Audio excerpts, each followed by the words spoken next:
Today, I want to teach you how to make luck happen. Kublai Khan, the famous Mongol general, invaded Japan around 1274 AD. He invaded with 20,000 soldiers on 500 ships, and Japan was hardly prepared for this kind of a battle on sea. Japanese soldiers were more trained in single combat. Just as the Mongols were reaching the shore, a massive storm stretching from horizon to horizon broke and tore the Mongolian fleet apart. It left no survivors. The Japanese called it as the divine wind. They called it kamikaze. 7 years later, 100,000 Mongols again attempted to attack Japan. This time, a typhoon, completely out of season, destroyed the entire fleet. Now, what would you call this? Some would call it an accident. Some would call it a miracle. Some would call it a coincidence. Some would call it luck. We could call it a synchronicity. So what is a synchronicity? And why do we call it a synchronicity? We see the universe not as blocks of matter, but as patterns of energy.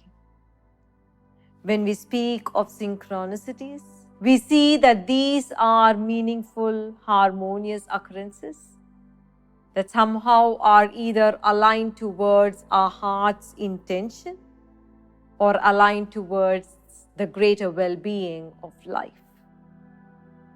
Such synchronicities have happened to people, but we think they are random occurrences. But we want them to happen to us on a consistent basis. Isn't it? Is it possible? It definitely is. We have for several years now studied and intuited the science of synchronicities. Thousands of students of the Academy today regularly manifest synchronicities, both on a massive scale and in their daily experiences, such that they feel that their life has a magical quality to it.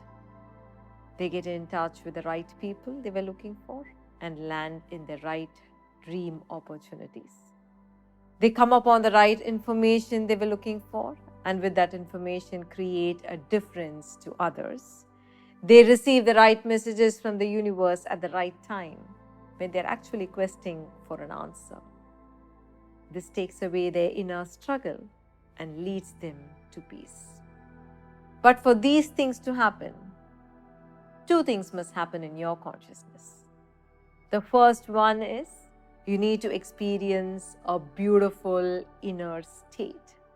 And the second factor that needs to happen to you is for you to experience a magnificent connection with the universal intelligence. Call it divine, call it a field, or call it God. Most people think that the universal intelligence or the divine is a massive force field, but only the mystics know, only the ones whose heart has awakened know that you can actually experience a personal connection with this massive mystic force field, with this universal intelligence. And this universal intelligence can actually relate to you. A mystic knows that this universal intelligence can be related to as a being, as a friend, as a mother, a father, a beloved, and as a grandfather. When you live in a beautiful state and connect to the universal intelligence, relate to this universal intelligence and ask, then you see events flow according to a strange sequence, like balls on a pool table, and synchronicities happen. Just as physics, math, biology, or chemistry are sciences with enormous intricate details, so too the science of consciousness is vast. It is like a vast ocean with endless shores, and it reveals itself to those who are passionate.